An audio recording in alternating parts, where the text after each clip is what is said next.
You know what I had today that I hadn't had for a little bit, and it was not as good as I remember it? Arizona iced tea. I mean, I'm just gonna say that tea is just bad in general. No, I'm a fan of tea. I like tea. tea. Tea's pretty good. I am like one of the few people on Earth that's just not a fan of tea, apparently. Will is not one with the earth, clearly. No, Asher fucking hates tea. Like in all forms. I just would refuse to say I hate tea because there's so many different kinds of tea, right? So like, well, that's the thing though. I have actually tried various different flavors of tea. There was a tea shop in the Avenues Mall for a while, and they had like these various samples. And man, not a single flavor got me. All right, well, Will doesn't like tea, I guess. You know what I thought about trying? It sounds like absolutely terrible, but I would try it anyway. Is Coca-Cola came out with a new flavor of Coke, which is variations on Coke and coffee. Okay. That's the thing I'm going to draw my line. I do not like coffee. They have Coke vanilla Coke coffee flavored, vanilla cherry Coke coffee flavored, and vanilla. No, and then it's like cherry and coffee, and then it's regular Coke and coffee. I really want to try the vanilla one. I feel like the vanilla one would work. But I would never finish that. I don't know. I would just try it once, and then that would be it. I don't know. I'm gonna have to try some coffees on stream since there's plenty of coffee cocktails, but I'm not particularly looking forward to them. I am more willing to taste them rather than a Bloody Mary. I mean, I'm still all right with it. As a person that likes coffee, I still think coffee smells better than it tastes. Oh, absolutely. Coffee is one of the best smells in the world.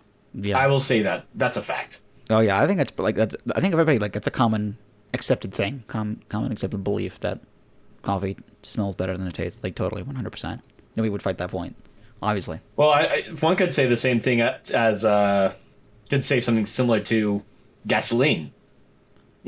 Smells better than it tastes. Welcome to Media Cocktail Podcast, episode 6. There's nothing to that. We've done this for 6 straight episodes now. I would say 6 straight weeks, but we all know that's not true. Come on now. Who be kidding? I am joined today by... I'm not going to say what he does yet. We're working on a little project. We'll get to that. Michael, how are you this fine Friday evening? You caught me in the middle of a gulp of this cocktail. Oh, yeah. I am doing all right for the time being. Yeah. It's been kind of a rough 2 weeks, but as of right now, I'm doing pretty all right. Okay. Well, how are you? I am doing A-okay. Took a trip to Orlando, taking out my new car for a little test spin. Mm-hmm. Pretty relaxing. Like you did donuts around the parking lot? Like you literally spun the car? Right. Yeah, I did like a perfect 0-point donut. Got it. Right.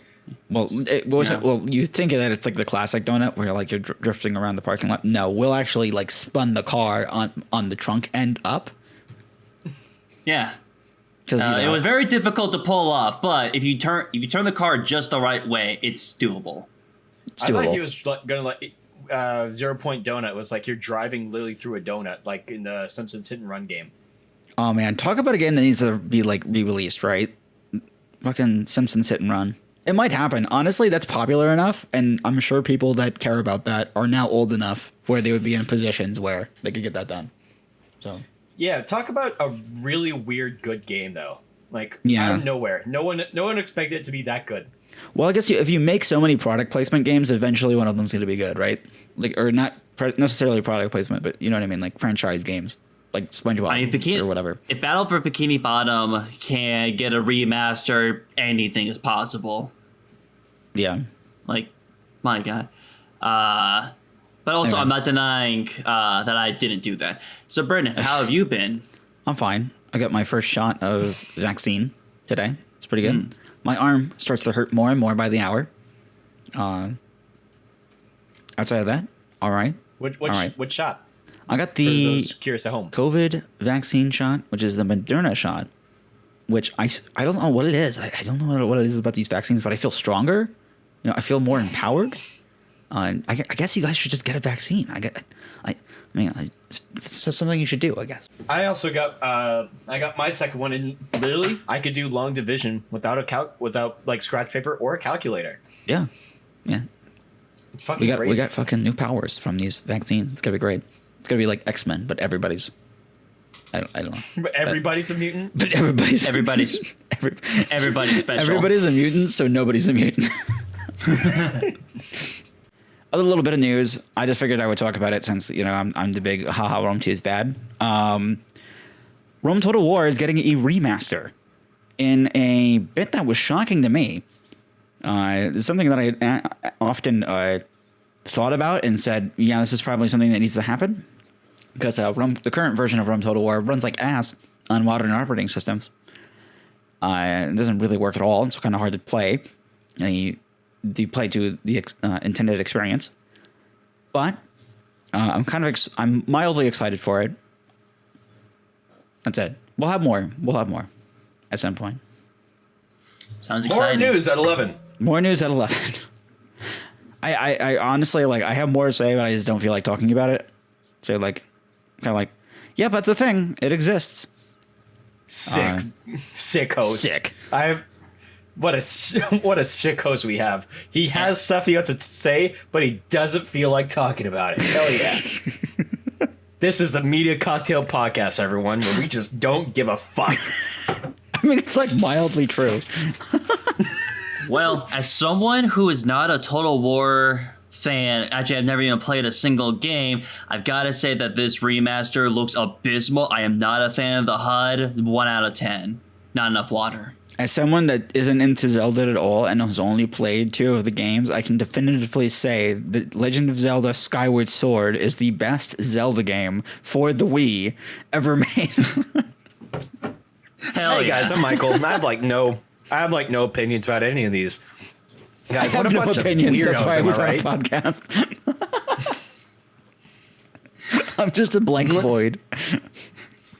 No, that just makes you be spitting straight facts. Lily dying in Brendan's basement. Someone fucking help me, bro.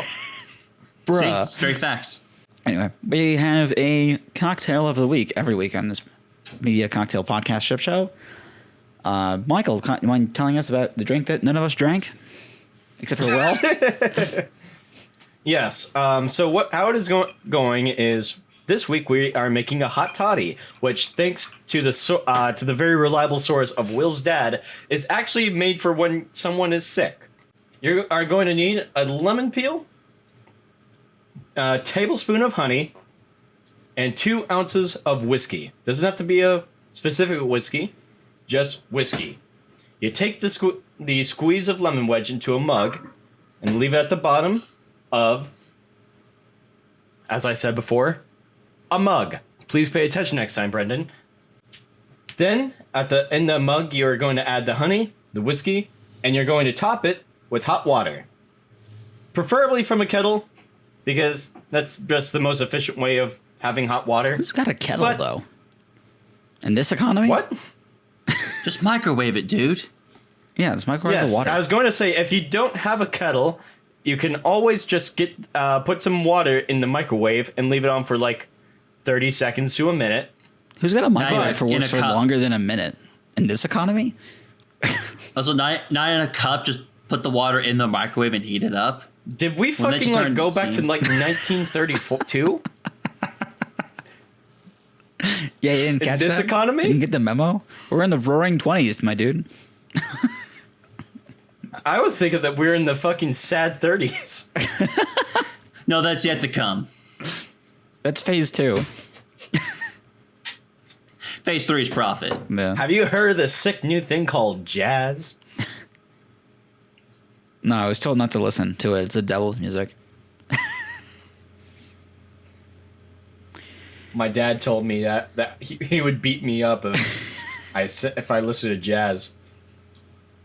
He told me to listen more Mozart. Technically, this show would have been against a law in the 20s because prohibition was in effect. So doing a show based in part around alcohol, not okay.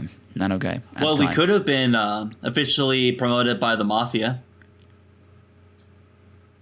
How would we have distributed the podcast at the time? I guess we would have to record it to a record player and then like just. It'd be a radio show. That's all. I was about to say if we were to do this in the 20s, we wouldn't have any of this. We wouldn't have the internet. We wouldn't have fucking Legend of Zelda. We'd just be talking about just surviving to the next day. Hey, bro, can you believe I wasn't eaten by a bear today? Hey, man, can you believe I didn't die in World War One? Wow. Spanish flu didn't get you? Nah. Anyway. Bro, I'm just happy to be alive today. Though not having sliced bread kind of sucks. How cool is breathing? Actually, they did have sliced bread back then. Yeah. Oh. They did. It was 100. Yeah, it's been around since like it was in the 1800s, like 1850, 1860. I thought it was a little later than that. Okay. It was popularized in World War II because all the people who had the white bread in World War II were like, "Hey, this is some pretty good stuff." Hey, that's pretty good. It's good and it's convenient. Long live the sandwich era. May it never die. So yeah, I'm the only one that actually have the ingredients to make this, or not just have the ingredients, but actually bothered to make one. I did try. I really did try. I saw that we had honey. We obviously have water. I have whiskey. And I actually went out to get some lemons because I was just missing the lemons.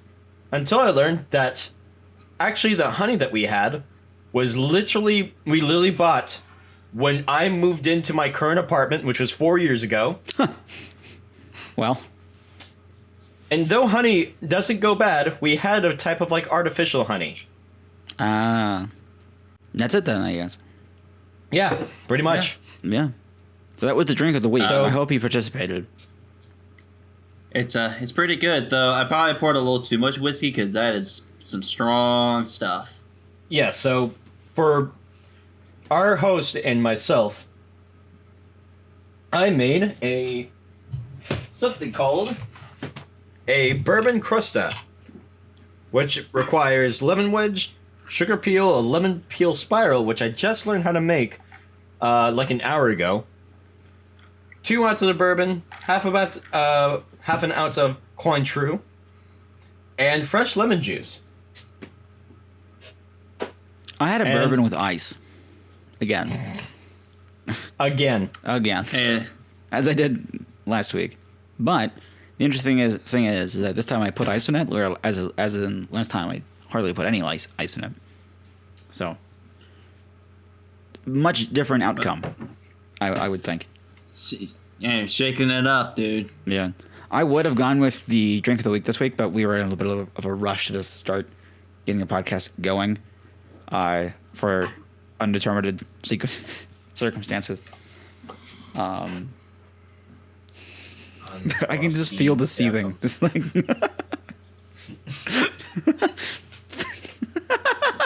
sorry. Anyway. I don't know what you're talking about, Brandon.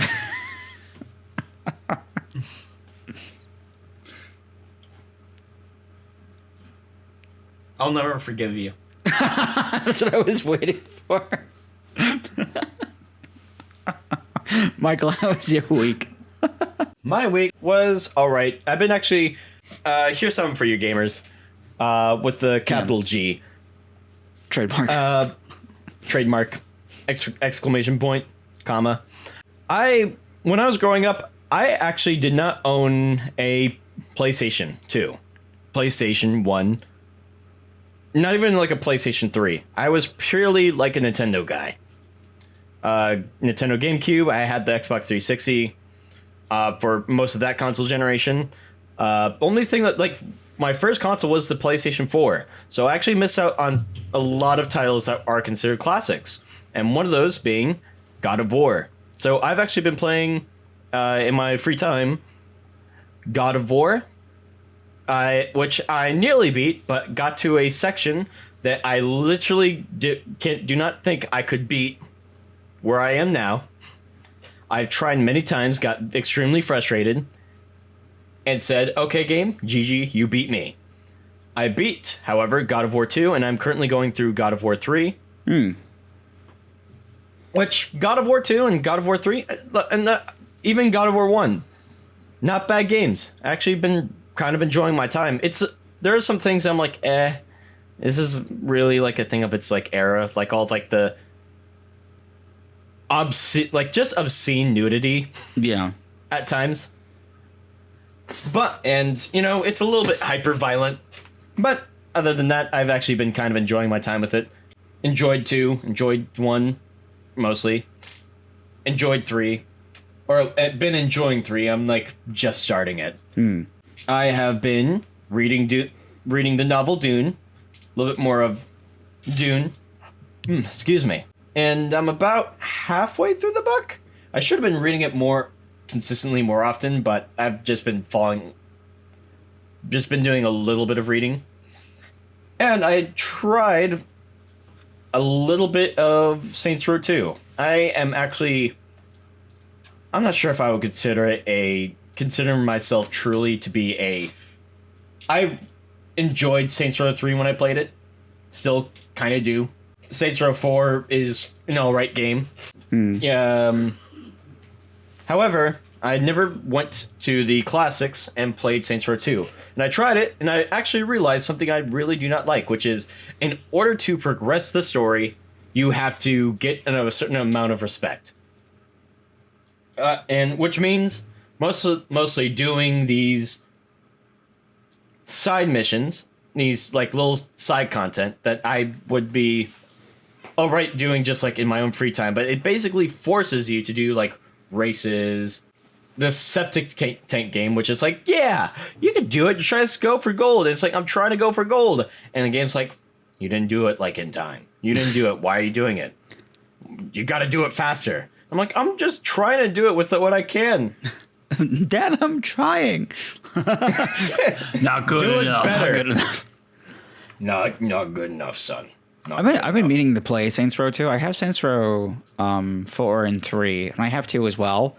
I've started 2, but I've never really gotten into it. I got partially into 3, but like I did the same thing I did with every other like open world like city-based game, which is that I just drive around and blow stuff up, and that's really it. Like I don't really play the story. I play GTA 5 story a little bit, but I have played through 2 and 4. And I will say I vastly prefer 2's story overall. But 4, I definitely had, I guess, more fun. But I think that's just due to the fact that you have superpowers in that one. So it's kind of a different game at that point. Even numbered Saints Row games. It's true. Those are the only good 3. ones. Never 3. But you know what? I have to agree with that. From what I've tried of Saints Row 2, I actually really enjoyed like the story a little bit and like the characterization of it so far. Where in Saints Row 4, it's kind of like, hey, yeah, we're a fucking bunch of super crazy guys, right? Kelsey, yeah, this is super sick. We're in a simulation. Where it's like 2, it actually had some like honestly pretty clever writing. Like I think it was like super funny when you were at the getting Johnny Gat out of prison. He was like, and it was just like, so how do you, Johnny Gat, plead for your 304 counts of first degree murder? And like boss comes in and like causes and like makes a guard put down his gun, and the gun goes off, and everyone ducks, and like the defense attorney is like, they don't want to get shot. I could get you. I could well represent you. And I was like, that's pretty funny. That's nice. But just I think that 3 and 4 are actually pretty fun mechanically. Mm-hmm. I don't think that I could do what Brendan does. I feel so like in most games they kind of need a direction to go rather than just kind of go around and blow stuff up, which at least for me kind of gets kind of boring real fast. Well, how was your week? It's just been uneventful. I recently got back into Dragon's Dogma because it's one of those games that I have played over and over again, but never managed to finish. Technically, I still haven't actually, quote unquote, finished it. but I'm pretty much at the end of the game, and I finally have gone through the DLC dungeon. Okay. Which is the Bitter Black Isle expansion. And isn't that hold on, sorry. Isn't that Black Isle expansion? Oh, you know what? Okay, this is why that's what set that off my head. So the Oblivion expansion is called Shivering Isles. There's a studio that made CRPG games called Black Isle. That's all right. That's why I'm like, wait, why do have I heard that before? So that's kind of funny. Yeah, so that's kind of funny. Anyway. And it is potentially, or I do think it's probably like the best aspect or best part of the whole game. Specifically because like usually what a lot of people like praise about the game is generally the combat and like the various boss battles, right? Okay. That's just pretty much Bitter Black Isle. It's just one long dungeon, so it's very combat focused. What do you think of the nighttime encounters? Because that's something I've heard about. Again, like, I mean, this is like offhand, and I've never played it, but apparently, like, Dragon's Dogma night cycle is like really, really dark, and like the tough enemies come out at night. So I'm just curious what your thoughts on that were, or if you skipped them through the fast travel. And really quickly, I want to reiterate the notion that I'm dumb as hell, because when you said I think that was the best thing, I thought you're still talking about you not finishing the game. I was like, yeah, it's the best part of it. I never finished it. Oh yeah, once I finished it, it all went downhill. Honestly, like there are some games that are meant to not be finished. Like a roguelike? What? Like a roguelike? Yeah, like a roguelike without a story, or like a strategy game. Like you don't finish a strategy game. You finish one campaign, but you can keep going on and on and on. You know, like there's no story to it. Unless you're playing like an RTS like Company of Heroes or what are some other ones like that? Age of Empires, and Command and Conquer. Like those ones have like stories to them, but like Rome doesn't have a story to it. Rome, you just keep playing and playing and playing and playing, and then you're like, all right, I'm done. Or like a tycoon game. Like you don't finish a tycoon game. You're like, okay, I built my park. I don't want to upgrade it anymore. Okay, moving on. But Minecraft for a while didn't have an end goal. Yeah, there's no. I mean, technically, there still really isn't one if you play creative. But anyway, we digress. So regarding the nighttime in Dragon's Dogma, I'm fine with it. I like that nighttime is a more dangerous, what's the word I'm thinking of? Danger. I'm just kidding. Yeah, I just like the fact that it is more dangerous overall. It's incredibly dangerous to go with this dangerous. You know what? You know the quote. You know the quote.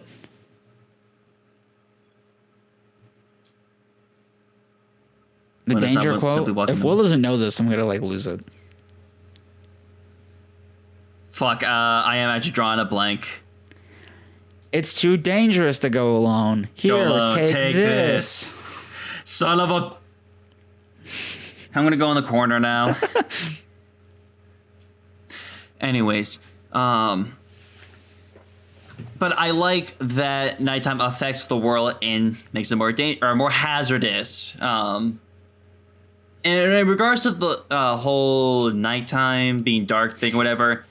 it at least gives you reason to actually carry a lantern around. Yeah. Not only that, though, but also there is a skill available to one of the classes that actually does light around you even more so. So it's like the game does give you options to like not be completely blind. What's funny is that the person I was listening to that was talking about Dragon's Dogma, they were like, if you fast travel around and avoid the nighttime fights, you're playing the game wrong. Would you agree with that take? Okay, it's kind of funny. In regards to Eternal Fairy Stones, I kind of agree I kind of agree with what he's trying to refer to. It was a girl, so I'm just kidding. oh shit. Well, it's interesting. So with how the fast travel works in the original game, right?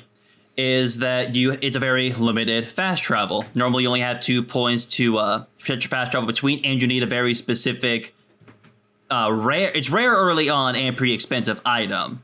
Okay. So you are like, it's very hinted that they are to be used sparingly. But it's the game provides like these port crystals that you can put down that act as more fast travel points. So like you technically unlock more fast travel points as you play through the game.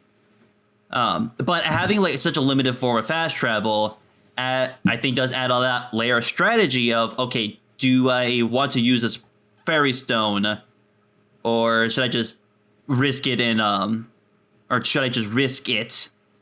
potentially come back home at night, you know? Mm-hmm. The Eternal Fairy Stone completely removes that strategy because you can use it as many times as you want. Okay. So that risk of exiting out of a dungeon at nighttime and having to traverse back home, with more dangerous monsters is kind of gone. All right. Now I get, at the very least though, you can like put it in your inventory and just never think about it again. Okay. But that's still there. Isn't that like kind of like a Souls-like too? Dragon's Dogma? There's elements you could see Souls. There are elements in there you could see that was like inspired by the Souls games. Like there's the stamina meter, although that one is expanded, I guess. Or since the stamina meter also works as like your magic points, quote unquote. Yeah. So it's not as like limited as Souls. Mm-hmm. But it's like, it's just a mishmash of different games. Like there's elements of Shadow of the Colossus in there, Monster Hunter, just all kinds of games. So it's kind of hard to just definitively say is a Souls-like. Okay. Especially since you are freely able to change your class at any time, or not any time, but once you unlock the ability to, then, it's free reign. Okay. I've been meaning to play that game at some point. I think I've got it on my wish list, actually. Yeah. Like, I think that's kind of the thing, though. Like, I think the fast travel might annoy you because because it's limited, there is a lot of walking around, which is not the most interesting thing to do. Mm-hmm. Okay. And overall, the DLC is, like I said, the best part of the game because it, much like with Everfall, the final dungeon, because it's most heavily focused on the combat, which is the best part of the game, in my opinion. Which makes me think that, which I kind of believe that this game would be a little bit better if it was more of a dungeon crawler experience. Like, not completely remove the open world, but like make it smaller areas to make them more focused. And I think you would have, it will remove that much of the tedium, I suppose. Okay. I don't know. I'll get to it at some point. I've got so much stuff to play. Yeah. I've had to like. I think we all do. Yeah. Apparently, this is going to be a good year to get to the backlog. Because game development is going to be slowed due to the pandemic. So this year is going to be a little bit rougher than last in terms of stuff actually coming out. But I've been able to keep myself busy this week. I've been playing a bit of Zk3 and Doom Eternal. Both those games got DLC. Last Thursday, I think they were both on the previous Thursdays. Like, I think last Thursday, Doom DLC came out, and then the Thursday before that, Zk3 DLC came out. Oh, wow. Yeah, they were pretty close. The Zk3 DLC, it's all right. It's a small little thing. It's not very expensive either. I think it's like $7-8, and it adds like some Scandinavian storylines, so you can build like longboats, and like there's different like they added like duels. There's some things in that I think are interesting. I'm not really interested in like sorry, I'm not really going to talk about like all in depth like everything that is added in that because I think there's better resources out there. But I'm playing a little bit of that. I've also been doing Doom Eternal, which, man, that's hard. I just got the DLC for Doom Eternal, and I hadn't played Ancient Gods Part 1.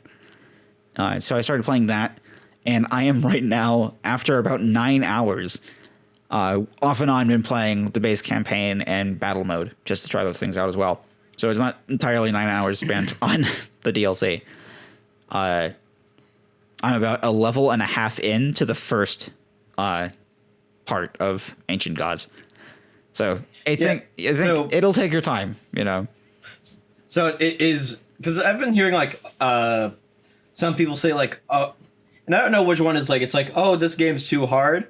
Yeah. And some of those like, oh, too hard. It's not that bad. Yeah. In fact, there's actually people that are like, if you look at, I'm not sure if this is still the case. I'll pull it up while I'm talking about it.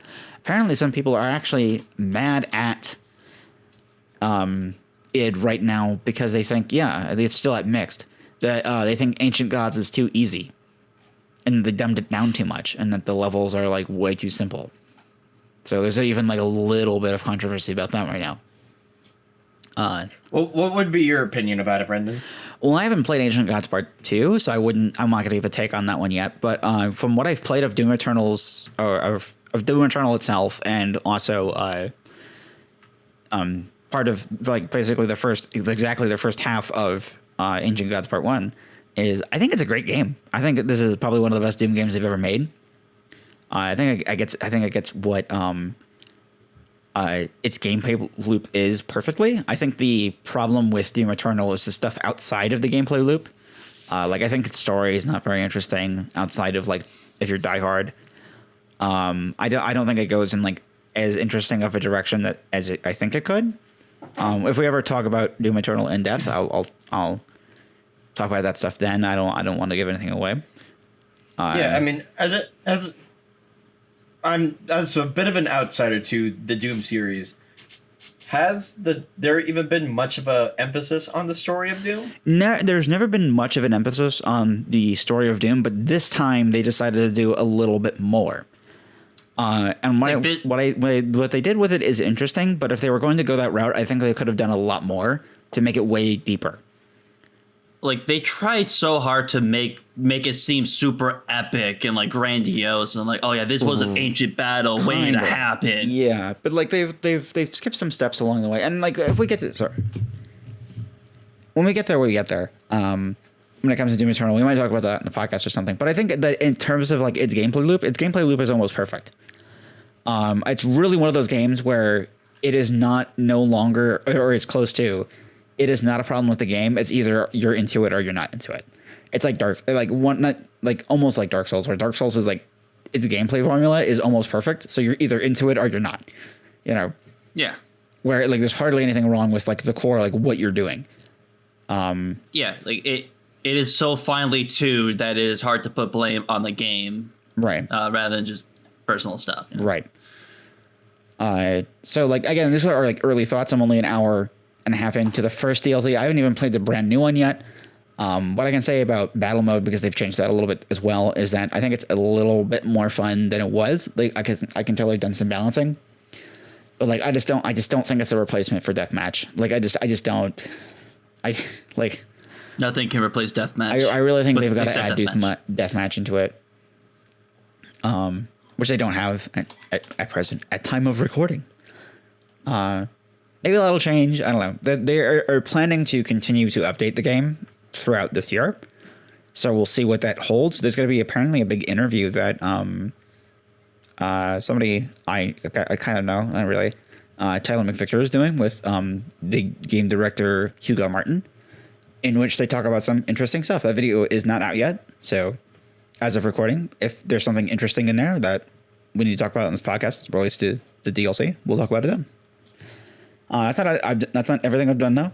I've done a little bit more than just that. Like I said, I had a busy gaming week. I'm trying to 100% the Half-Life 2 episodes, and I'll tell you why. So Steam recently updated its game page, and you can go and look at this right now if you have your Steam page open.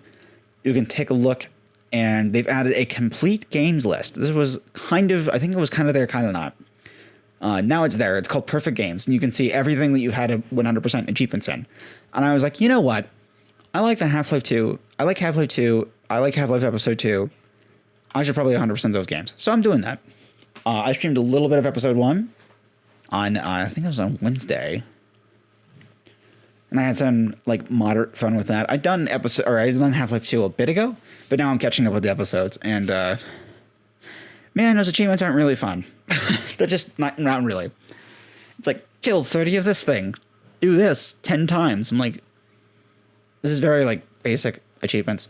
Now there are some a little bit more challenging achievements. And anybody in the Half-Life community knows the legend that is this achievement. I will be embarking on Little Rocket Man achievement, in which you must bring the little garden gnome from the beginning of Half-Life Episode 2 all the way to the end of Half-Life Episode 2. Now, that's a story I'll be telling next time as I get to 100%ing Half-Life Episode 2. I'm not going to say much about Half-Life because, again, future topic on the podcast. So we'll get there when we get there. I thought that you had like a thing where you had to bring them like all the way through the game in one of the Half-Life episode, like 2 things. Yes, you're 100% correct. Yeah, that is one of the achievements. Well, Also why'd you in lie Left to 4 me? Dead, I believe. Because I forgot it was in Half-Life. I only remember him in Left 4 Dead. Wait, what is the story here? So Will said no, it's not a thing? He said no, it was in Half-Life or Left 4 Dead. Left 4 Dead. I'm an idiot, all right? Wow, liar. There's a lot of liars going on. Ignorance is also lying. What a Weasley little liar, dude. Literally lying to his audience still. Anyway. See? Remember, audience, I'm not the liar. Will is. That was the whole point of that bit, Will. Was he was going to turn it around on you. play the Uno reverse card, even if I had it for like 10 turns. No, Uno reversed though. So it's time for that weekly dog pile on a wheel, huh? I see how it is. Anyway. Absolutely. Anyway, I've been trying to 100% some games on Steam. I've been trying. I downloaded some stuff. I'm going to be like playing with a little bit to see if I can do it or not. Been doing Portal. I was looking at doing like Prey, like a couple of the games.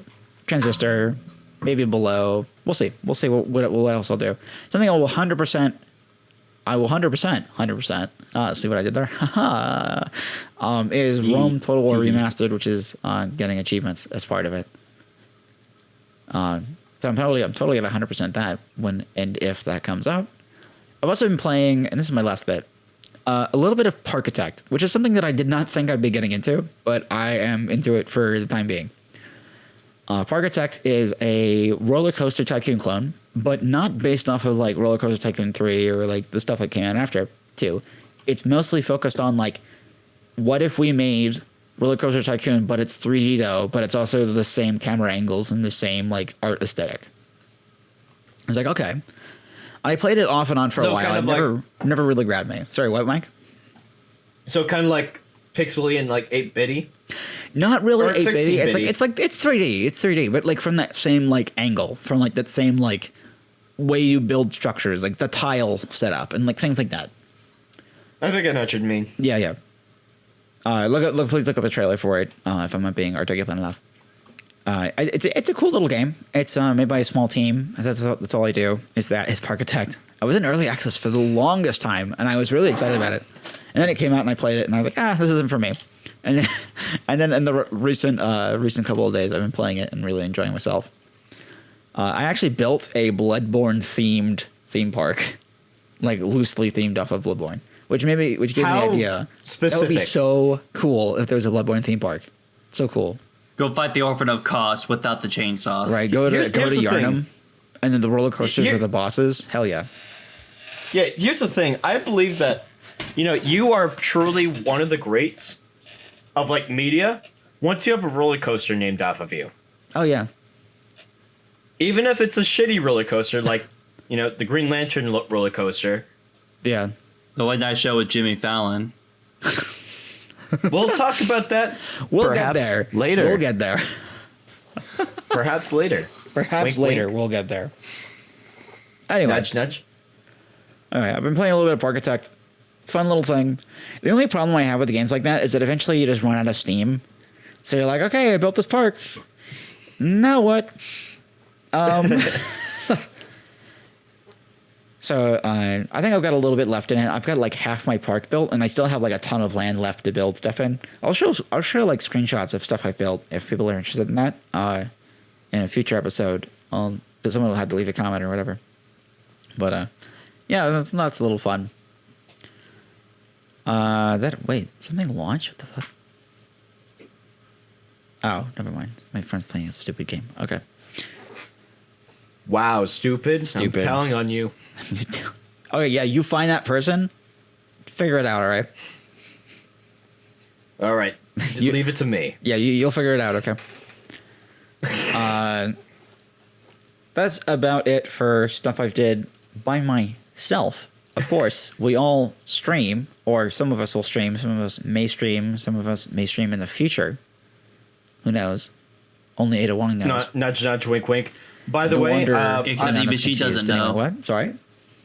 By the way, it would be like really funny. It's like you're like, yeah, good luck finding this guy, and like a week later, it's like you are best friends with Jeff Bezos.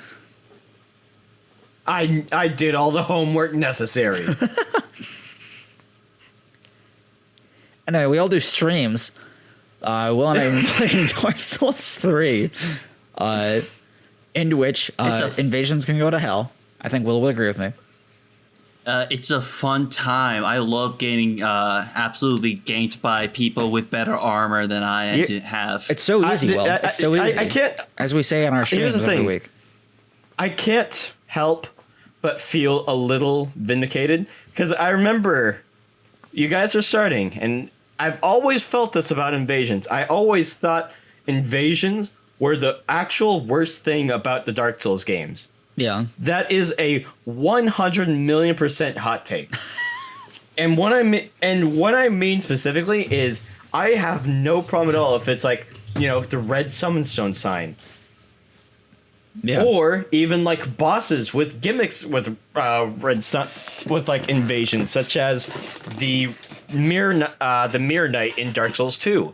But when they can just be literally 200 levels higher, have heals, and just basically be able to circumvent with like the highest gear, literally beat the game and just be able to infiltrate the starting area for level 1, you can actually go fuck off. Yeah. See, I blame the actual matchmaking system because they refuse to change anything beyond. It's the soul level issue, right? So we just gotta make it the soul level itself pretty restrictive, and it's like, no, it's the goddamn gear. Stop it. Personally, I don't think the game has a lot of options in terms of like who it can select for matchmaking, because at this point, I don't think the game is as full of players as it used to be. I mean, I'm going to check this right now because you can do those numbers in Steam. Oh, absolutely not. I want to say there's like 10 to 20,000 players playing. If that's true, then there should be a big enough selection of players to justify a criticism like that. But if it was like, oh yeah, there's like 1,100 players, then it's like, okay, yeah, I understand why it would be a little hard for it. Yeah, there's about 10,000. Let's see, what's the peak? So on Saturday, what was the day we streamed it, Will? The Monday, right? 21st? Yeah, 21st. 21st. The 21st, there was 11,000. 22nd. Yeah, 22nd. There was 11,866 players that day. Hey, we make up like 3 of those Twitch viewers as well. If you would like to expand those numbers, please check us out on Twitch at Not a Headless Samurai, twitch.tv/NotAHeadlessSamurai, and LinkFan1291. I hope not hope, sorry. Have you thought of a new name yet for your I have still yet to come up with a new moniker. Hey, look, you know what? It's one that I'm happy with. Naming shit is hard. As we all know, Yeah. I think. It is. Naming shit is hard. Oh yeah, but I think what really drives me up the wall about the invasion is that I'm pretty sure it was 3 they introduced this, but it could have been possible in 2. I don't remember. Mm-hmm. But the introduction that invaders can heal, not like players you you invite to invade. I know, oxymoron, but still.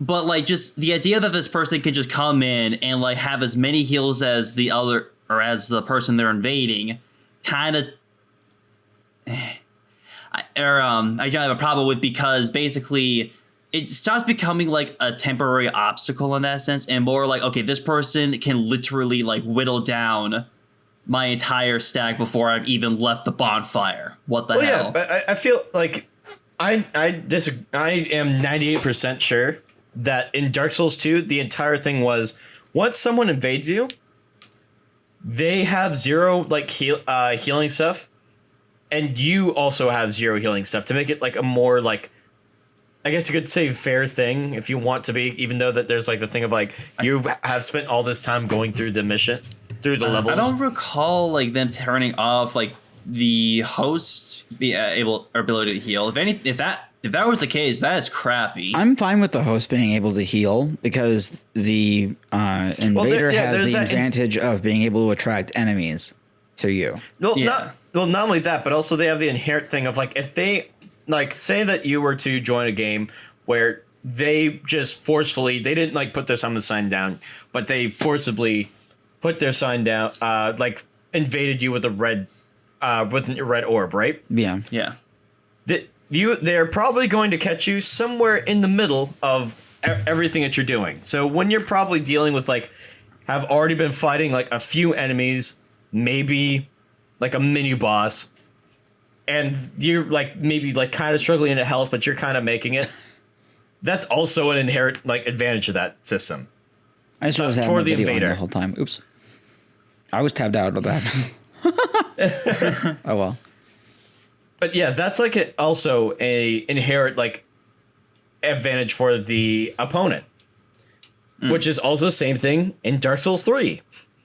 You guys are already dealing with like all the shit of the mission, so you guys are obviously going to be worn out. Probably have used some, maybe if not all of your Estus, and then suddenly this random fucko is like, who is like 200 like 50 levels higher than you, already beaten the game, has like five extra Essuses. It's like, yo, what up, motherfucker? You have 0. I hope you like dying. GG, get good.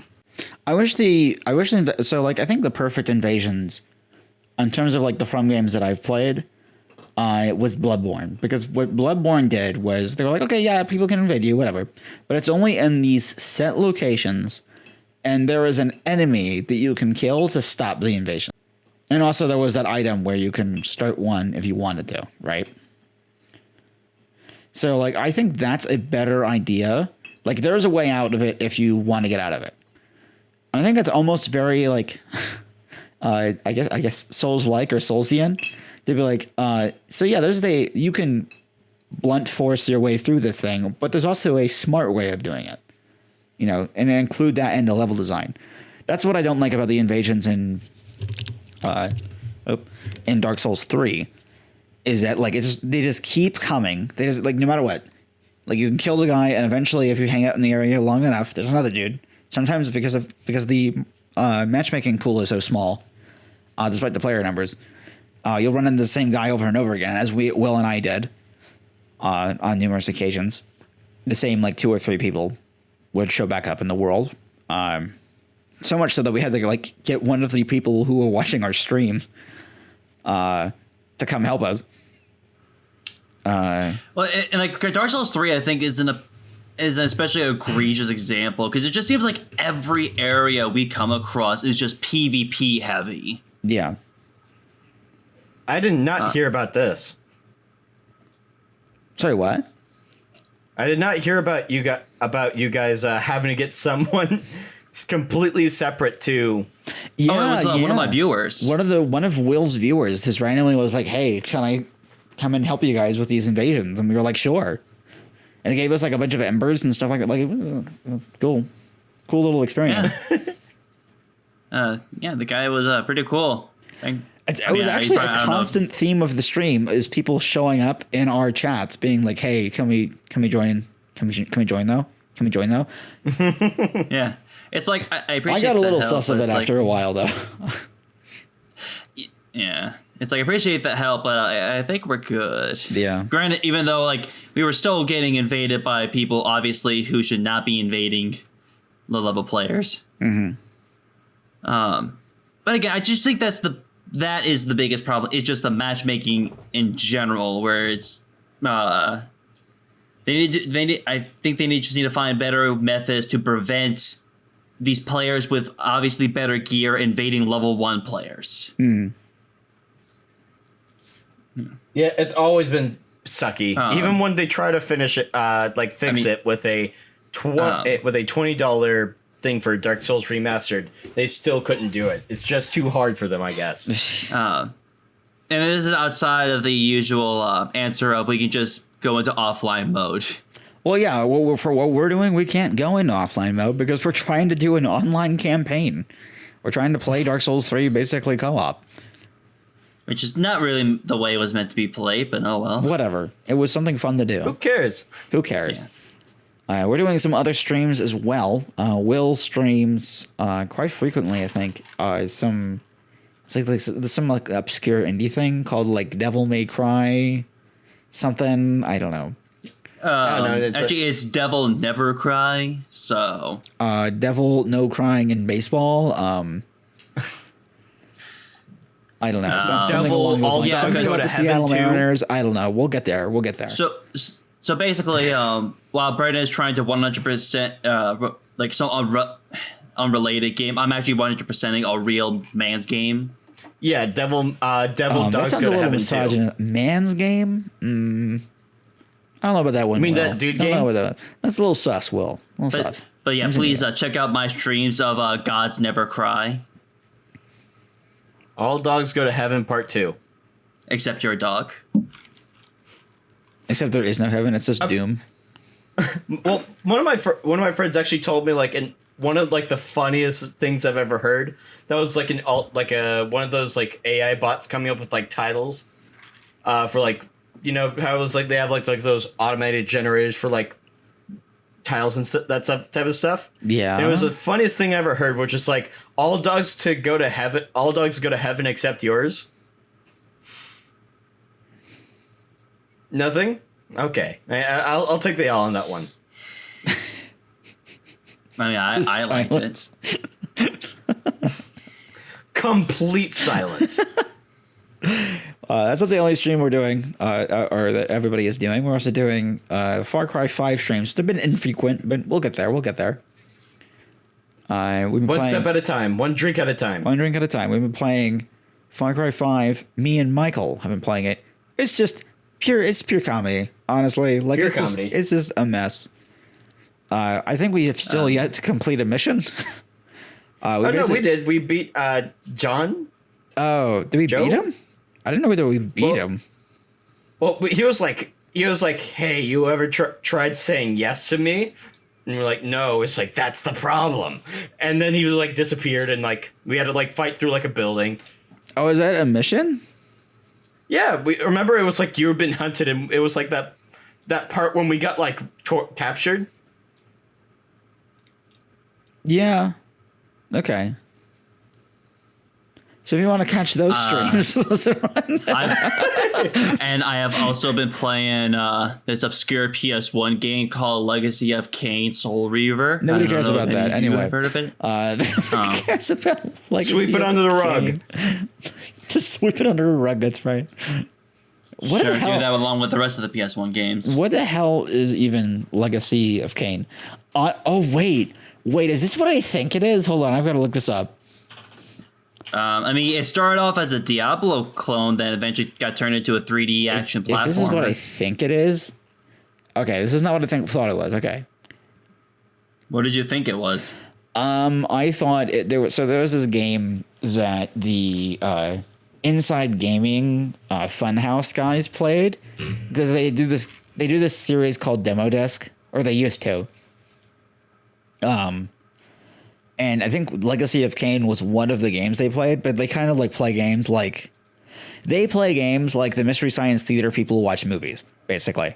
So it's kind of like they snark over the game. Yeah. I think they played Legacy of Kane. I can't remember which one it was, or if they ever did, or if I'm making that up in my head. But I just feel like I've heard that from there. They were very funny. They're all broken up now. It's kind of a shame. Anyway, well, some of them I'm kind of like, I'm all right with them disappearing. But anyway. So yeah, check out the fun, guys. Check out the streams. Michael, do you have any announcements about anything that you're doing in regards to streaming? Well, should be about the next week. At least that is my hope. If not, please, I do hope that you will, be patient with me. I'm still trying to get everything set up. I did get the last of, let's just say, my stash. But I am planning on doing a bartending. I was starting to try and do, along with, the Far Cry 5 thing with Brendan. And maybe, I don't know, some sort of game that with Will. Have not really talked about it or decided anything with Will just yet, though.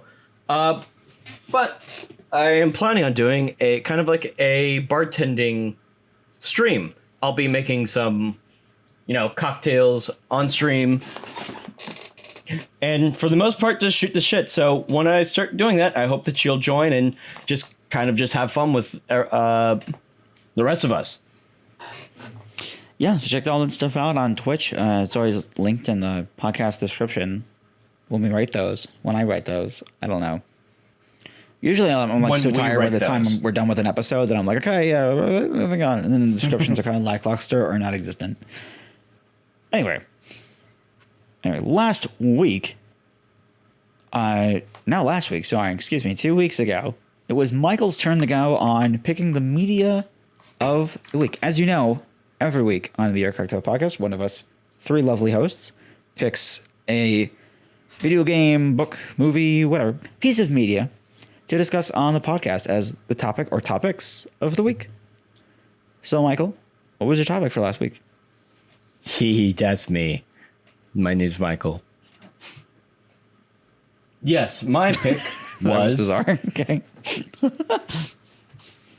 was Neo Yokio, which is kind of I wouldn't say it's controversial necessarily, but it's also kind of a thing that at least I believe you either really love it, you hate it, or you just feel very mediocre about. You're just or very apathetic about. You're just oh, okay, whatever, who cares? Probably one of the things that was most known for was the main voice actor, who is Jaden Smith, also known as the son of fucking Will Smith. And it was actually, and when I actually learned about this, first and foremost, I was oh, this is just Neo Yokio's show that he just really wanted to do. And I guess because of money, he was able to do it. But no, I was actually wrong about that. It was actually directed by it says here directed by the Wikipedia page by Kazuhiro Furuhashi, Junji Nishimura, and Anthony Chun, with the creative director being Ben Jones. And it is if you guys want to check it out before, fully listening in, it's only got one season plus one special. 6 episodes for that season, 1 episode special, not very long. And the special is not required viewing for this podcast. Yes, because right now we are going to be without the knowledge of the special Neo Yokio special. What's it called? It's like a Christmas special or something. Yeah, it's something Christmas. I don't know, something Christmas. Whatever. Liberal. Pink Christmas, that's it. Neo Yokio Pink Christmas. So, that I think that pretty much covers the most important stuff about it. I don't really want to go too much about the plot, even though it's not really super spoiler worthy. But if you guys want to check it out without us, here is the opportunity to either keep watching or turn back. So here it goes. Here's your chance. You want to turn back? No? You sure?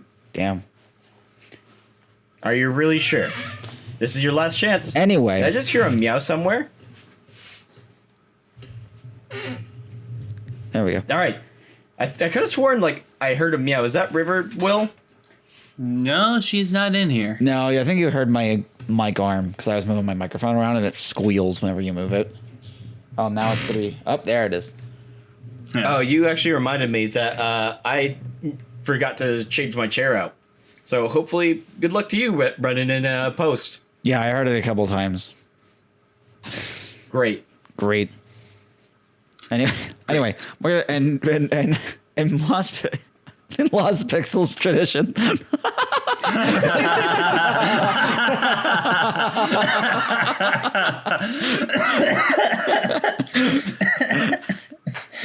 and media cocktail tradition. I guess I don't get it. And God damn it, I almost did it again. And media cocktail tradition.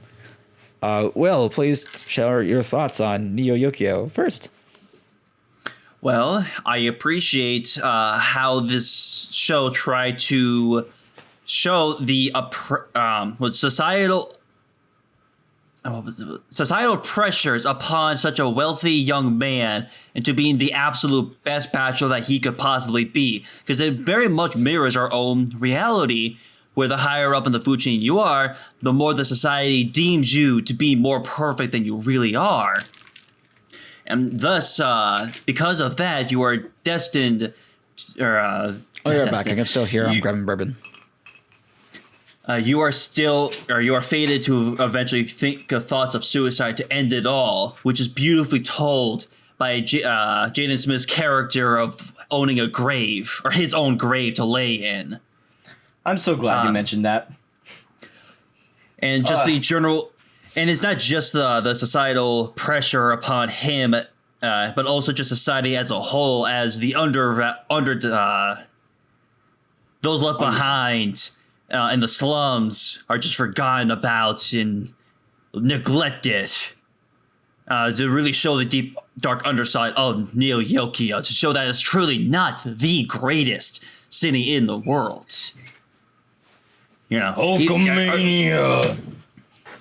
Who knows? Get out of here, city really bitch. You know, our gotta demons teach these really old the money bad fuckboys guys. a lesson. And really showing the patriarchy that the man has set.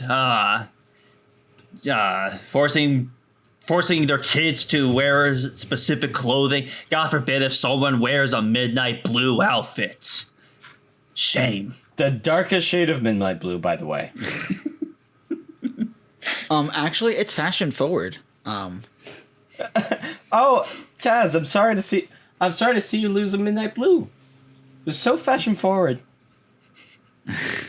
I won't lie. I actually got to chuckle out the line of that's not black. That's just the deepest shade of midnight blue.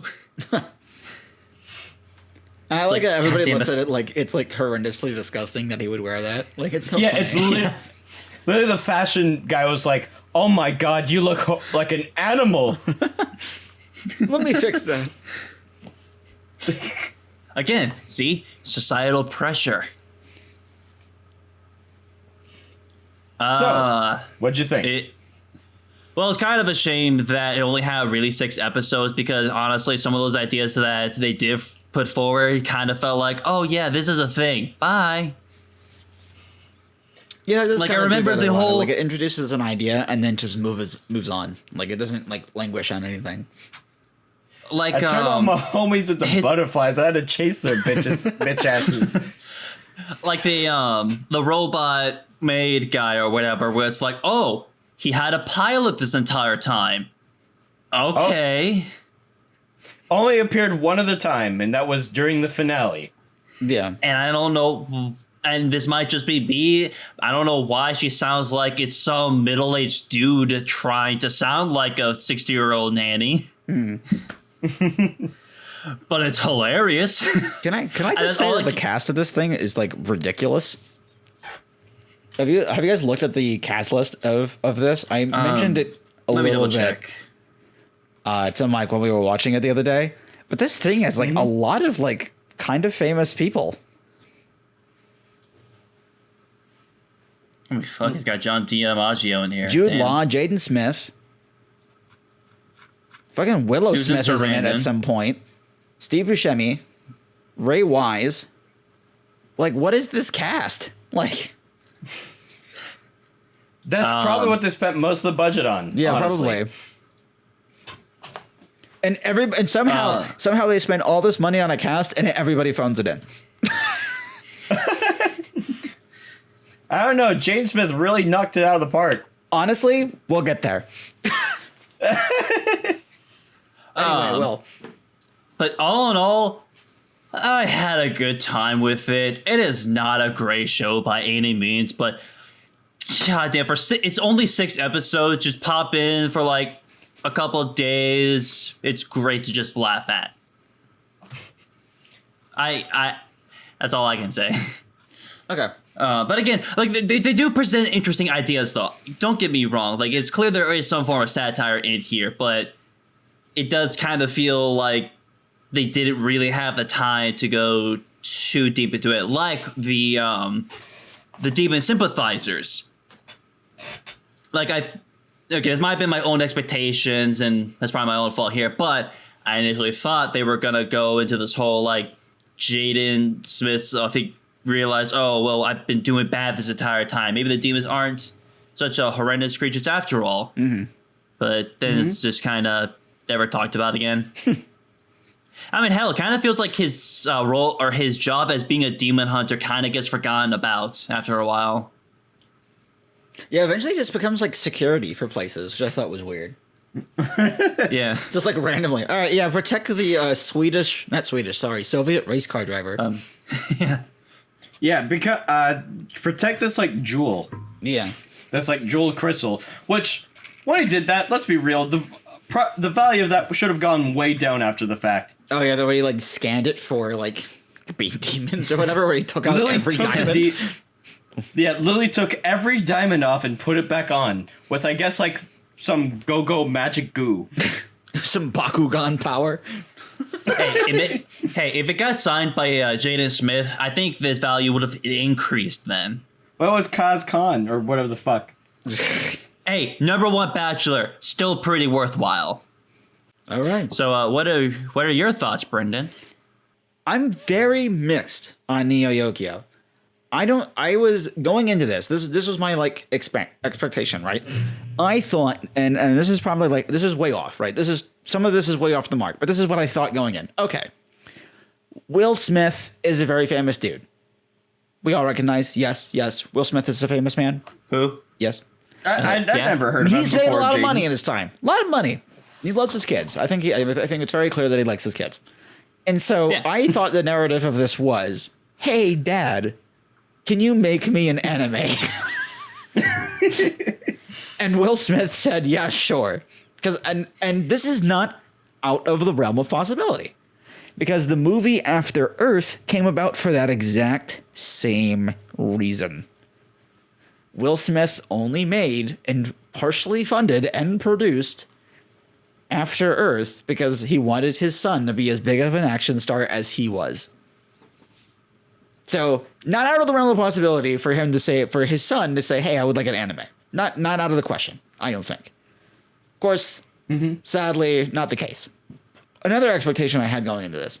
Okay, this is some so bad it's good, like trashy, like just like weird, terrible show because, again, like this is something that Jaden wanted to make, whatever.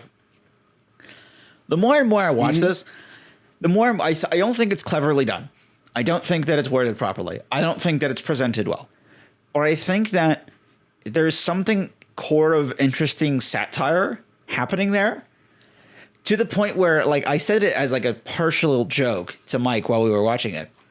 I said, is this show a joke? Is this? Yeah, he was like, "Is this a prank? Is this Am I being a prank? like punked right now?" Because the more and more I watch Neo Yokio, the more and more I feel like this is somebody who thinks that we're both in on the joke, but your joke is bad.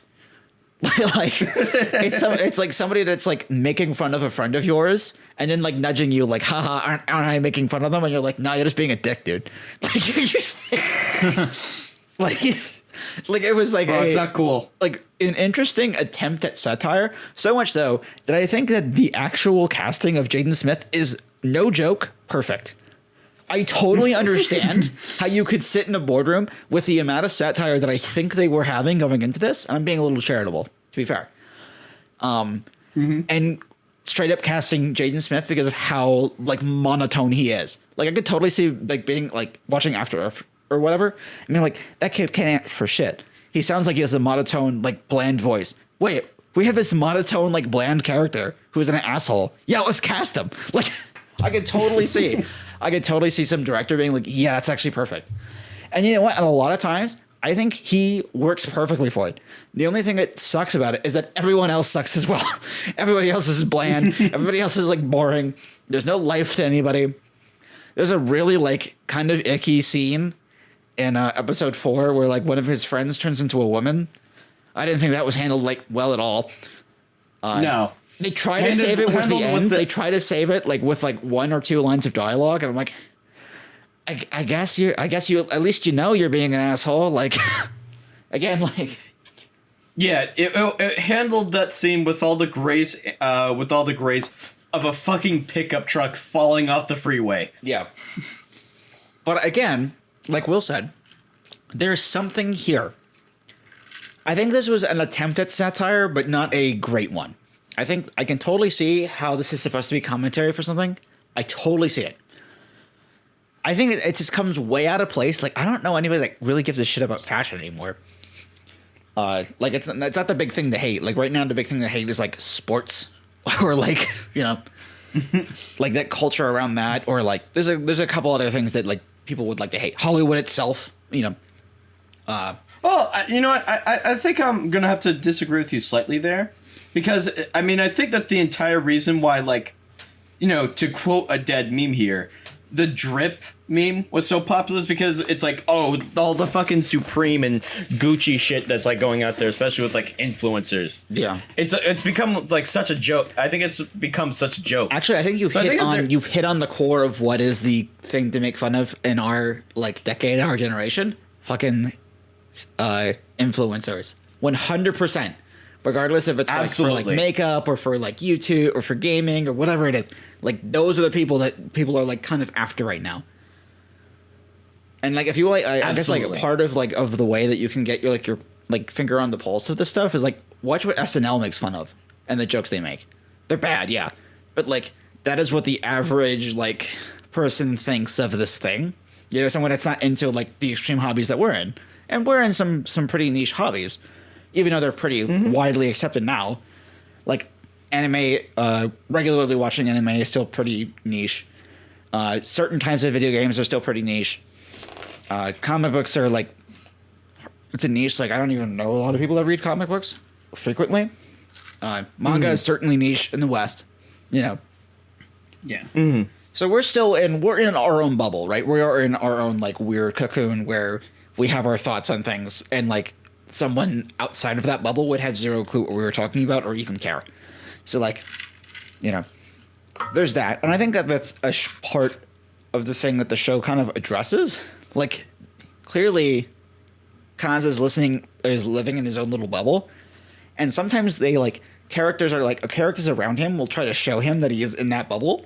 And then it doesn't click. Like it doesn't register. Like it's really funny to watch. That character like interact with it. Again, not presented well, not written well at all, not very clever. Usually, like there's like 1 or 2 lines that I'm like, that's all right. But like I can tell I can see like someone's gears turning and being like, this is what I'm trying to get at. Like I really like that metaphor of like the guy that's like nudging you, being like, haha, I'm making this joke about this guy, and I'm like, yeah, you're just being a dick. You don't know what you're talking about. But funny enough. As I said towards the end to Mike, I was like, I don't see a lot here that's as bad that's as bad as anything else I've seen in anime. Like obviously there's been stuff that's better presented, but I don't see anything that I haven't seen in anything else. You know, so it's very mediocre in that situation. Like it's not bad. It's just like I've seen this done before. You know. So for someone like to come at it, sorry. You want us to fight you on that? As a non-regular viewer of anime, probably. But like I as like the animation style that I saw on it and like the design of it, it was less. Honestly, it was way. Now that I reflect on it, it was way less tropey. In terms of like certain things, of course there were like a couple of them, but there weren't as many of like the ones that come from like Japan itself, I guess. I think it actually was. I was looking at some like the stuff for the production, and says here, while the writing and post-production were done in the United States, the character design, pre-production, and storyboards were carried in Japan, and much of the animation was carried out in South Korea. Interesting. So this is kind of a huge collaboration. That's cool. I mean, according to Google, animation studios such as Production IG and Studio Dean had a hand in this, which I know it doesn't mean much to you, that much, but basically, Production IG produces series like Evangelion and Ghost in the Shell. Yeah. Those kind of. Got it. So something that hasn't been good since the 90s. Cool. Anyway. They helped animate some of those scenes in Kill Bill. Oh, that's cool. I don't know. There's always like weird connections like that. Yeah. And Studio Dean, there's also is animation studio that's worked on like a bunch of other stuff. Yeah. I think I'm like Face Day, this Face Day series. Mm-hmm. I think I'm going to keep my opinions on it. Oh, sorry. I'm just going to say for trying to I think I'm just going to keep my opinion until like it's my turn. Anyway, to like conclude my thoughts on Neo Yokio, a little like abruptly.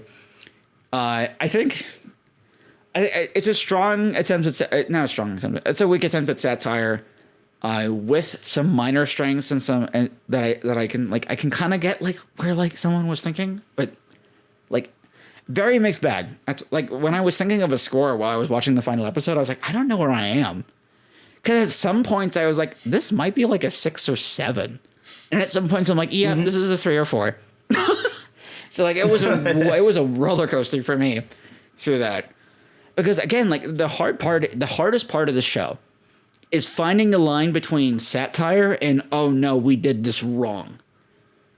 And that's like part of the thing that's hard when you do like self-aware shows like that. It's hard to find the line between, yeah, we knew what we were doing, nudge, nudge, and oh, we did this by accident, but because we're self-aware, you're going to give us the benefit of the doubt that it was self-aware.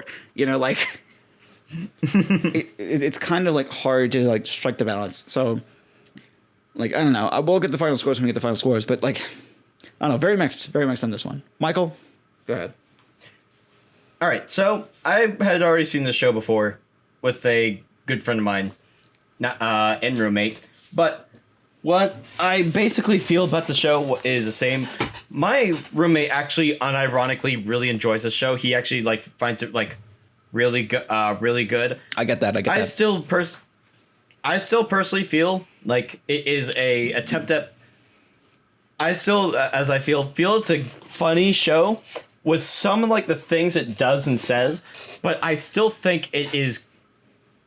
Even with like being a satire, it is for sometimes the wrong reasons. Yeah. Like I highly doubt.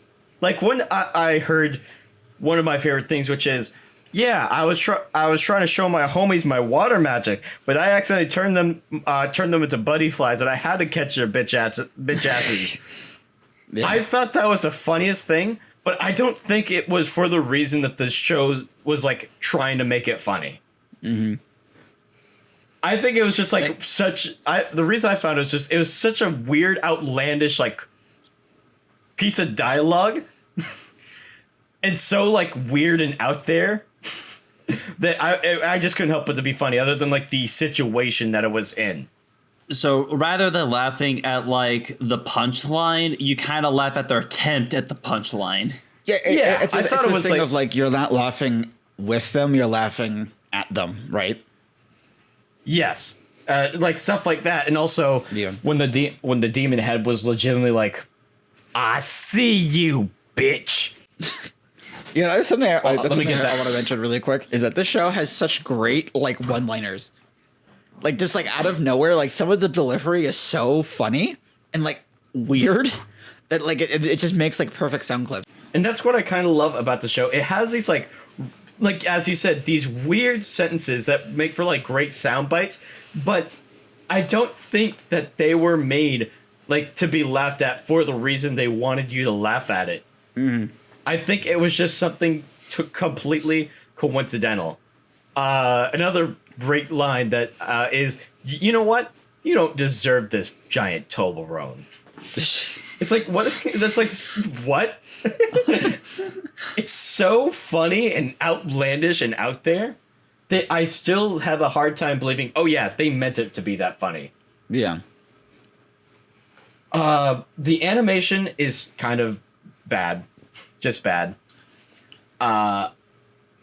There's like the dialogue is like kind of weird and foreign at the times. Even in the satire, it's kind of like I remember Brendan like just going ugh a few times.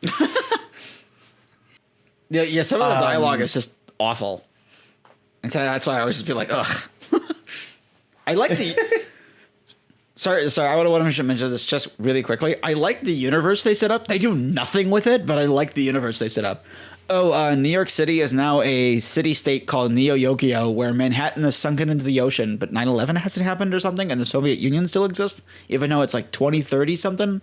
And there's like a big bachelor board in Times Square for some weird reason. I don't know. Yeah, because it's supposed to be like this weird alternate universe thing. Yeah, where they were straight up like the Russians, yes, the Soviets, and it's just a very bizarre show, and like I said, it's just like some things I love about the show, but I still do not believe that they did it on purpose to be that funny for that reason. And also like the thing is like it's supposed to be satire of like anime and stuff like that, but yet some of the they do some of the things that legitimately they do in anime that I actually cringe at. I'm like I hate that in anime. Like what, for example, like when he was getting ready for the black and white ball, and like he was there with like his homies, and he like they were all posed together, and it had like the pink background with the sparkles. I'm like, ugh, I hate this. Where it's like Kazcon drinking the Caprese, and it had that like almost like Hitalia like anime smile face, like super anime face, and I'm like, God, this is just awful. I hate this. Something that I thought was weird that I never mentioned was when what's her name, the country singer, kisses him and he gets a nosebleed. Sailor Pellegrino. Yeah, and then like he gets like a random ass nosebleed, and I was like, that's weird. And then they never address like it. That's something that like okay, I'm going to say this really quick. That is one of the weakest parts of the show. They do constantly. They will do something and then not address it and then move on. And I'm like, okay. You can make a better joke out of it than that, but it's trying to do anime tropes, but instead of like doing like something that I would consider like super clever with it, it's like, oh yeah, he got like the usual anime nosebleed because that's like a really popular trope in anime. Instead of like doing something and making something fun out of it, which I would think it would be like more satirical, it's like, yeah, he does it. Anime, right? Yeah, it kind of comes across as more like they're trying to make fun of it, but they just end up telling the joke anyways, or like they tell the same joke anyways. I don't know.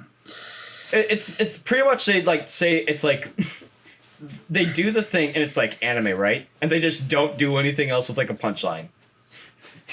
I love that quote from Michael. They do the thing like anime, right? And then so basically just not very clever with any of its satire. Yeah, I think it's like very, very baseline and kind of shallow at times, but sometimes, and that's why I still say I think I'm laughing at it for the wrong reason, because most like I think of like the jokes that they try and legitimately make with it fall flat. There's some things I think that they did like pretty funny and pretty well, like the entire joke of like the midnight blue suit, as Will mentioned. I think they did that pretty well, but for most of the time, it's like, oh yeah, anime, right? And they just don't talk about it. Like the episode 4 that Brendan talks about with like the thing. It's like, yeah, we're trying to make a joke. And they do this all the time, like anime, right? It's like, yeah, I mean, you could do something like, I don't think it's like very deep or like, right. It's also something that like anime gets criticized over, you know. Well, yeah, and it's like you're not doing anything to like say like, hey, this is like really funny, right? Or you're just like showing us a spotlight of the thing and saying like anime, right? Like I do think that pure comedy, you know, as much as like I had like my you know, Brendan will never forgive me for my 7 out of 10 good score for it. I still think like it had like it shone a light on like society and made meaningful critiques on it. Yeah. Where in this, it's kind of like they shine a light and kind of like it's like they kind of like give you like that look, kind of like as if you get like the inside joke, even though you might not. Yeah. And they just don't make a joke out of it. It's like pretty funny, right? Nosebleed. You know, guy turning into a girl. Pretty funny, right? Weird. It's like, yeah, no, the kiss not his on its friend. own. And it's like, no, not really on its own. No. And then they'll hit you with a I see you, bitch. And it's like, and I'm like, now that's funny. Now that's pretty funny. No, that's odd. And I think this is my favorite joke of all. That once again, not sure if it's like made for it, was the entire scene of the very first episode where Kaz Khan goes to the grave, and you find out that it's his own grave, and he lies down and gives flower for his own grave. It's like, what kind of psychopath is he? What kind of actual sociopath would do this? I think and the then show knows that he's a immediately after- psychopath, but anyway. And then he goes over to a guy who's like giving perfume to his dead wife, and he's like, you know, that's pretty shitty, right? You should at least treat her with some dignity. And it's like, well, she likes the Babylon number 9. And it's like, well, you know what? You know, it's still pretty shitty. You should be better. Oh, I have an idea. See you later, old man, you fucking idiot. And just leaves. I mean, to be fair, I think like you could see the annoyance in the old man's eyes. Like, dude, shut the hell up. He's trying to be so patient. You know, like you can kind of tell. Like he's like, yeah. Well, never thought of it that way.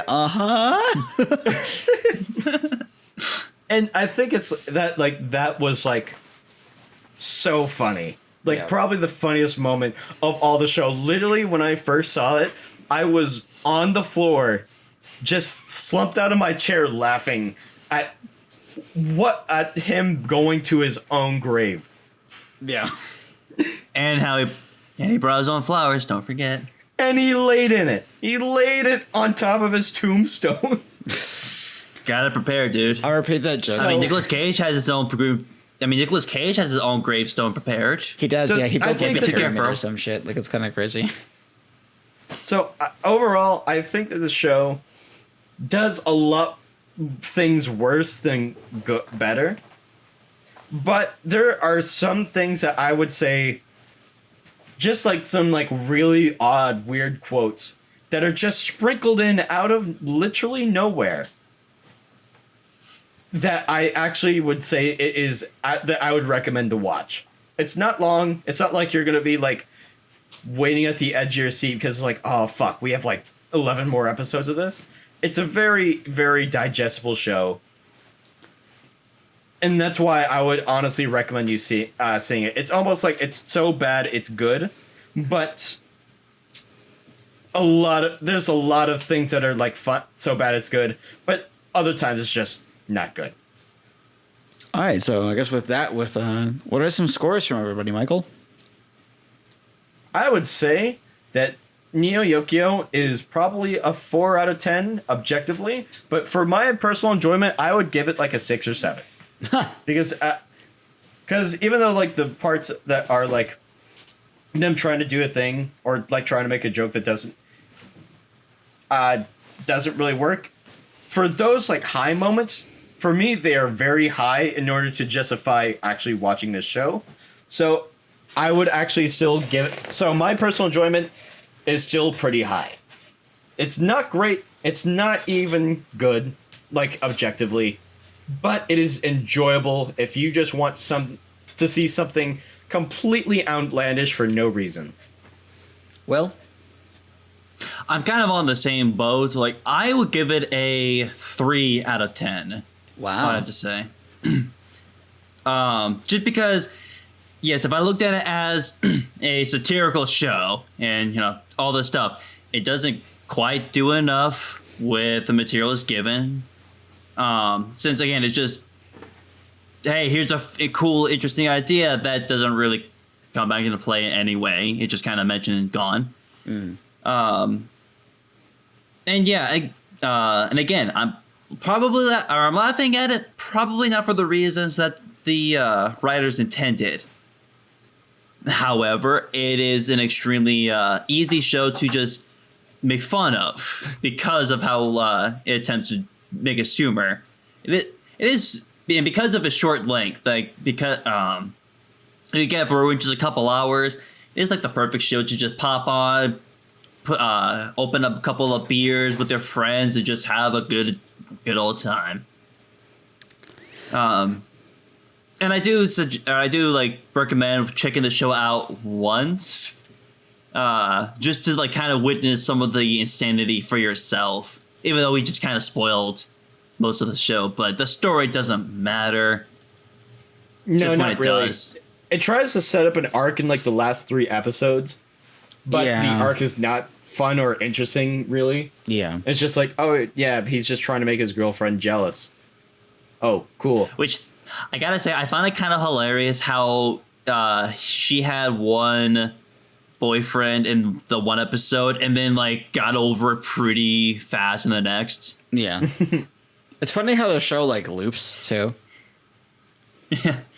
Yeah. Oh yeah, how it ends with like the tennis thing Yeah. with that girl just destroying her racket and maybe the crunchiest soundbite I have ever heard in a show or piece of media.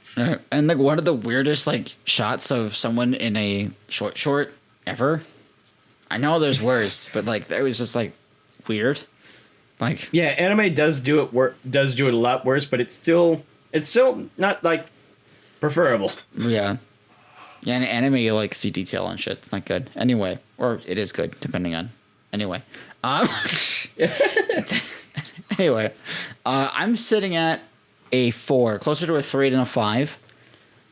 Upon rewatch, I'm not gonna rewatch this again.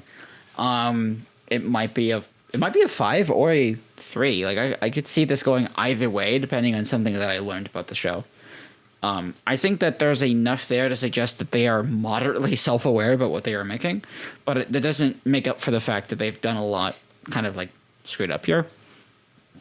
And I'm also like as I think about this show more and more, I'm like reminded of other Netflix shows and the way that they're written. I'm like, oh, this is kind of similar in weird ways. Anyway, yeah, I'm about Which is funny because I'm about at a 4. Which is funny because I think that, which is kind of funny because aside from I think Devil or what was it, Devil and Man Crybaby, I don't think I've ever seen a Netflix or actually no, that and The Witcher. Forgot. Either way, I have not seen a whole lot of the Netflix original series, so I find it interesting that you I was gonna say point that out because I know frame reference. bits of this show remind me of BoJack Horseman, like bits of it. I can't forget that was a Netflix series. Yeah. God damn it. Although I haven't like watched any of the newer seasons. I really should. Anyways, you go on. Yeah, just kind of mixed on it. Very, very mixed. Where they're trying to like set or satirize like the Yeah, it's hard to upperclassmen. It's hard to tell whether or not they're being self-aware or not. And like it doesn't make up for, even if they are like being like totally 100% self-aware about everything they were doing and it, like haha everything is a joke, like it doesn't make up for everything. Like the highest score that I could ever see myself giving this thing is maybe a 5, maybe. Mm-hmm. So like, it doesn't fix everything. Yeah. Well, I thought that since we had like quite a long history, about 3 to 4 episodes of some that what people would call classics or really, really good shows like Death Parade, arguably pure comedy. Arguably Shadow of the Colossus. Shadow of the Colossus. I thought it was like about high time that we got something get something a little bit more, on a lower spectrum, kind of like not as good. Maybe not a complete trash fire. I mean, we're getting pretty kind of close, but not quite a trash fire. Yeah. I'm gonna be honest. You recommended this. I expected a 2 or a 3. I'm kind of like moderately surprised that I got like a 3 or 4. I'm surprised I was the one that gave it the lowest score. Yeah. It's possible that I could go lower, honestly.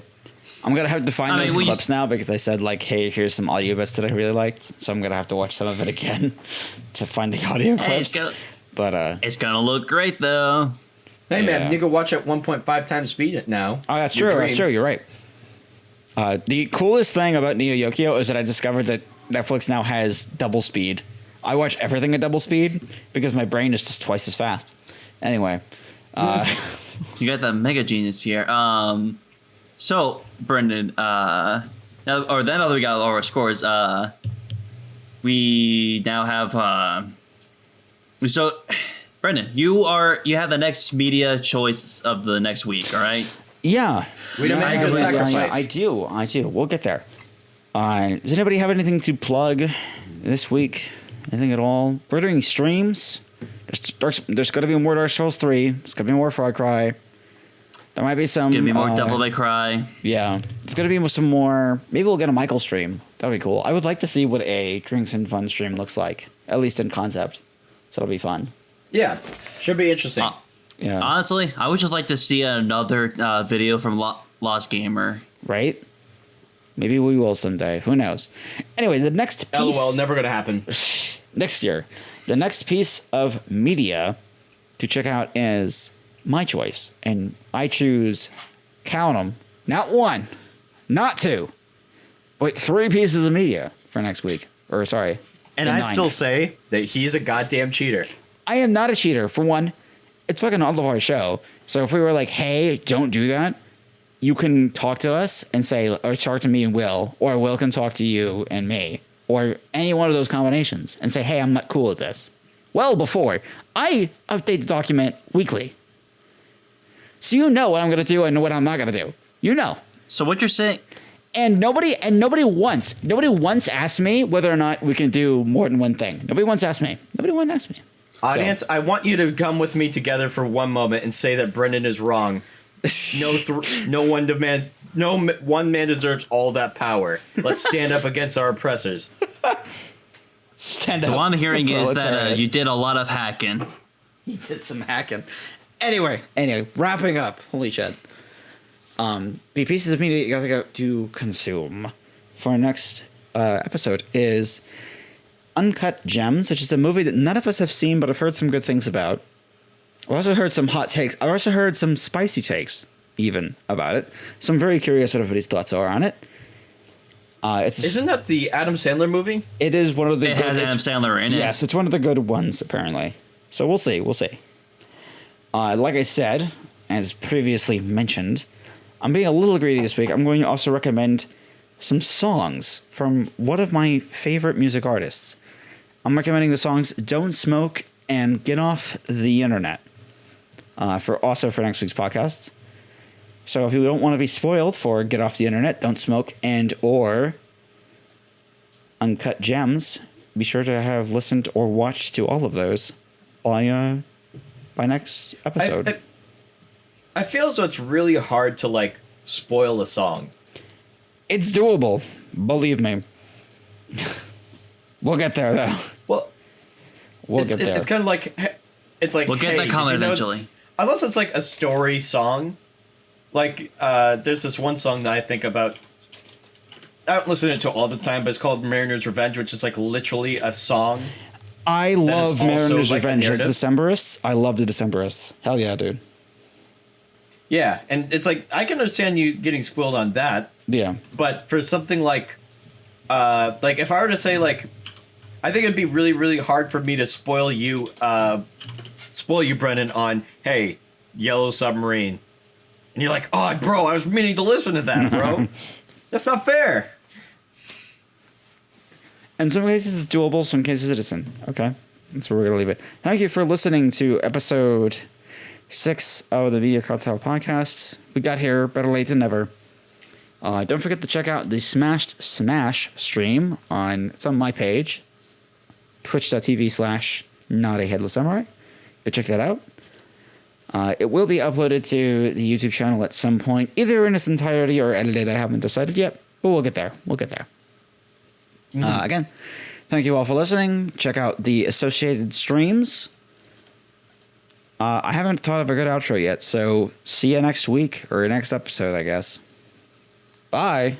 Bye. Bye.